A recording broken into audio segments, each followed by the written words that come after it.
The Pixel 4 was just announced in New York. I wasn't able to make it out this year to check it out, so I had a chance to view it as a consumer.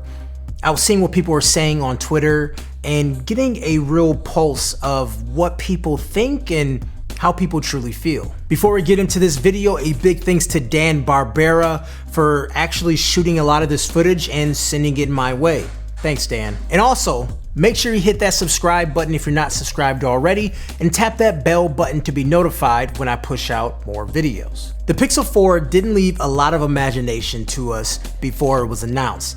This has to be the most leaked phone I have ever seen, and Google has consistently been letting their phones get leaked. And sometimes leaks help with the hype of the phone, and other times the leaks don't help with the hype of the phone. And I feel starting off, the leaks were helping as far as you see the back camera module, you get excited about that, but then you start seeing the spec list and suddenly people start to get disappointed. I don't think the specs are the end all be all, especially when it comes to a Pixel device, so I wasn't too worried about the leaks and the specs that may or may not be on the phone. Phones are more software based than hardware based, so I was trying to remain optimistic until the event happened. So let's talk about the leaks and what people thought and where we're at now. So as I mentioned before, the back of the phone was leaked and you see this back camera module. And looking at the module, people were assuming that you had 3 separate cameras and 1 flash. So we were expecting a wide angle lens, a ultra wide angle lens, and a telephoto lens and the flash. But what actually came out of it was your standard focal length, and then you also had a telephoto 2x zoom, and then you had the dual pixel autofocus and also a flash.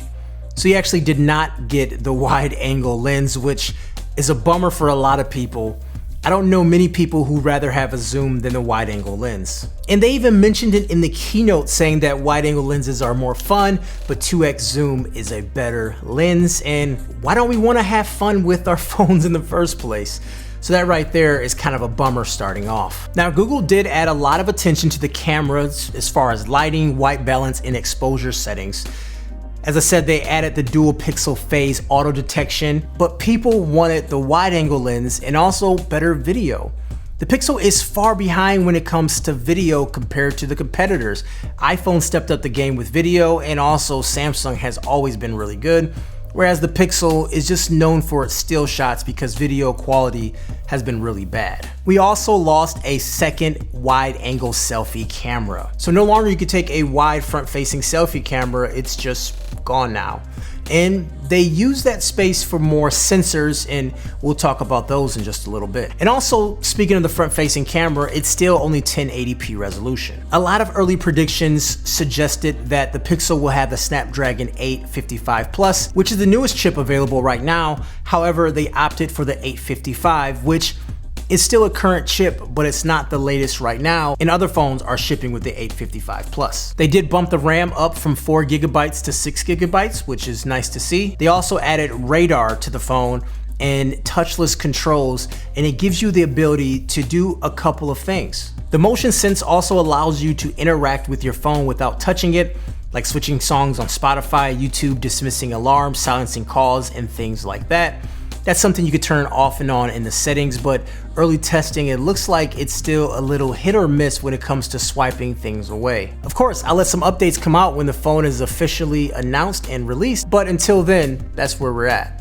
The phone actually increased from 5.2 inches to 5.7 inches, and it also has a 90 Hz screen, which is exciting. So that's actually is an upgrade when it comes to the screen. But the phone overall gets a little bit uglier because for all that motion sense stuff, the bezels got bigger. While the phone companies are getting rid of bezels, Google is making them bigger. And oddly enough, it's actually a smaller battery as well. Now the Pixel 4 does have a lot of tricks up its sleeve, and maybe one of the tricks is optimizing battery, but we're learning. Just give people a thicker phone and better battery and people are generally happier.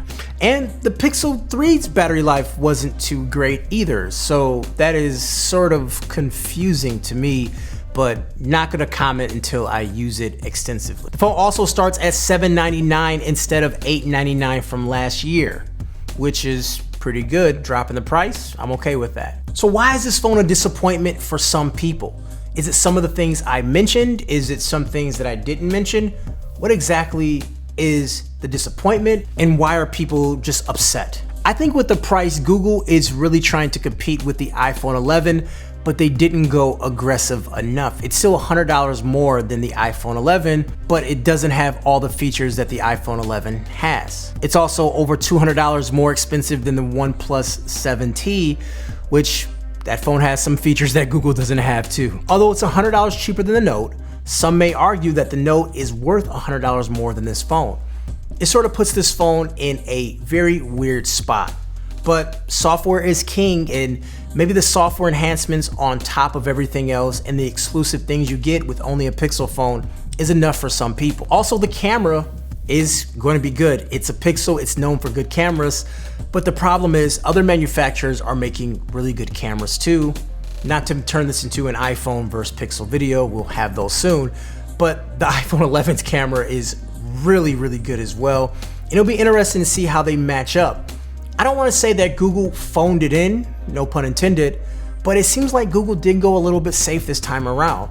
This does feel like an incremental upgrade, and I know making phones is very hard and making significant changes every year is hard, but it seems like Google did not put their best foot forward in this phone and skimping back on some of the features that we were expecting. I mean, to me, I think this might be a new direction for the Pixel line. Are they done trying to compete with other manufacturers when it comes to hardware? And are they really going to just focus on software optimization to really do this? Not saying this phone is dead, not saying any of that stuff.